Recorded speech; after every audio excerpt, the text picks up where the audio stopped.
Shalom amigos, Shabbat Shalom amigas.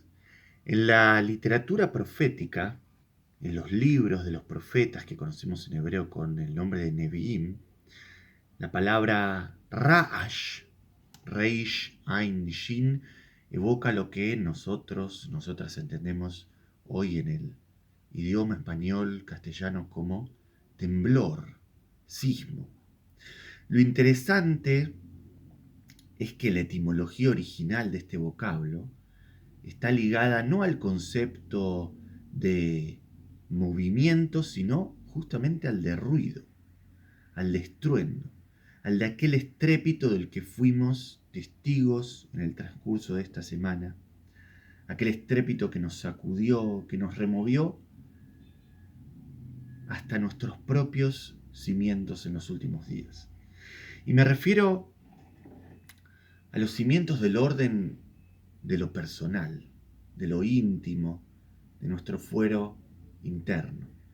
Y lo digo de este modo, quizás algo dramático, justamente porque creo que en medio de tantas preocupaciones por la coyuntura social, epidemiológica, económica, el temblor, este movimiento que arremetió contra nosotros, contra nosotras en los últimos días, vino justamente a remecernos, a arrancarnos súbitamente del embotamiento en lo más ordinario de nuestra cotidianidad. Vino a sacudirnos del ensimismamiento en aquello que de tan rutinario en nuestro día a día se nos ha tornado ya como algo irrebatible, como algo inalterable, como hábitos tan arraigados que no se prestan siquiera a la posibilidad de ningún cambio.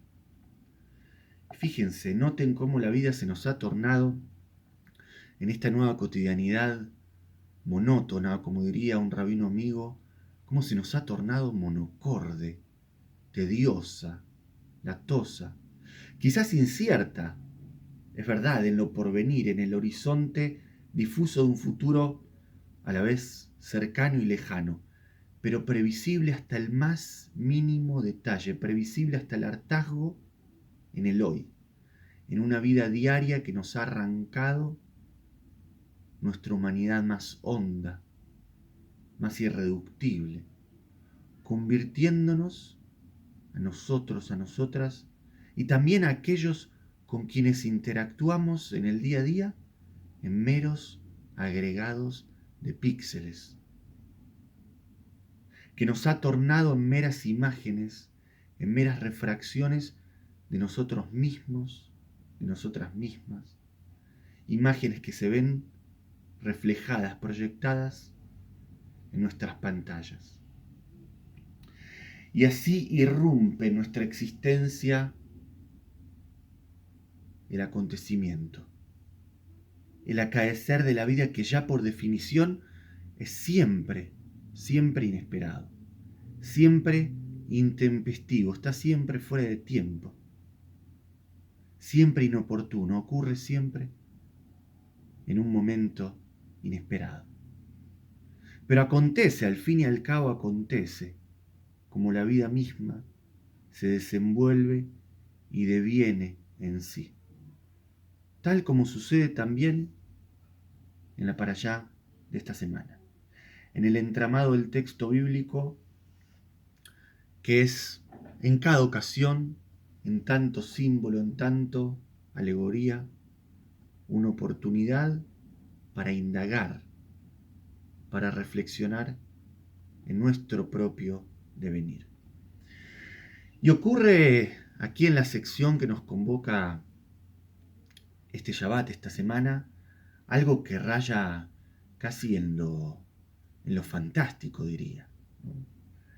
Balak, rey de Moab, un enclave cercano a la tierra de Israel, y quien por cierto da nombre a esta porción de lectura, Parshat Balak, se sabe testigo, es testigo del avance irrefrenable de una hueste de esclavos hebreos que en el camino de su emancipación se enfila, se perfila sin nada que lo detenga, hacia la tierra prometida, hacia una tierra que es prometida porque entraña en sí misma la simiente de la promesa de la tan ansiada libertad. Mientras a su paso, mientras tras de sí esta huestes de esclavos van conquistando a diestra y siniestra las tierras que se interponen en su senda. Y entonces Balac, atemorizado ante el devenir de los hechos, intenta en repetidas ocasiones contratar los servicios de una figura hasta entonces desconocida, ignota en el texto bíblico, de un tal Bilam, una suerte de vidente, una suerte de hechicero. ¿Y para qué? ¿Para qué quiere el rey de Moab contar con sus servicios? Para maldecir, para que maldiga a los hebreos en su tránsito por el desierto y frustre sus conquistas, sus designios de libertad. Pero ¿qué ocurre? ¿Qué ocurre en el relato? ¿Qué ocurre en la trama de esta historia? Bilam, este profeta, este vidente, este nigromante, se ve impedido de avanzar. Y esto sucede en una primera instancia del relato, cuando Bilam se propone ir hacia la ciudad de Moab para dar encuentro a Balac, para dar encuentro a su rey. Y fíjense qué interesante, es el asno, el burro de Bilam quien frustra finalmente este mitin. Bilam, claro, colérico, furibundo por el accionar del animal que no comprende. Lo golpea cruelmente varias veces.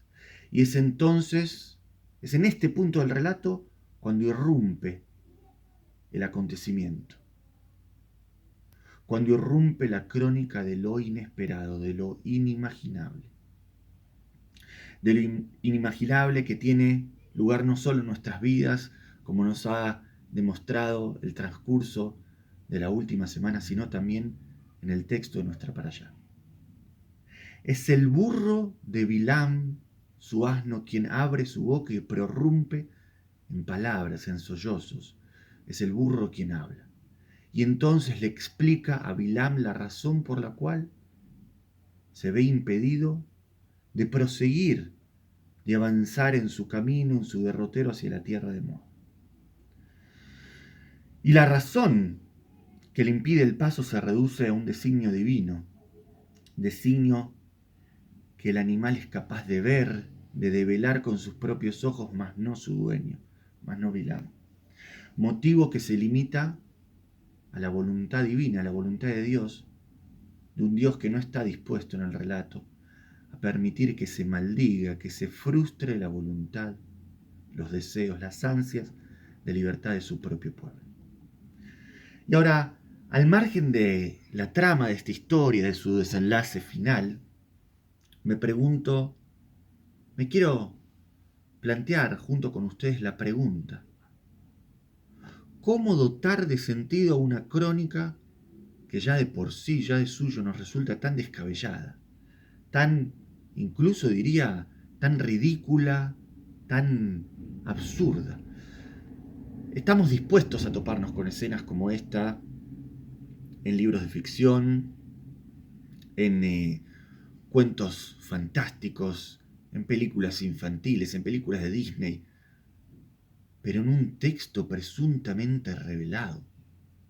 ¿Cómo justificar, cómo interpretar la inclusión de una escena en la que un burro se embarca en un diálogo con su amo? ¿Cómo justificar, cómo interpretar su inclusión aquí para hallar en este relato, como en cada una de las historias que nos interpelan desde el entramado bíblico, una apertura hacia el sentido de lo trascendente?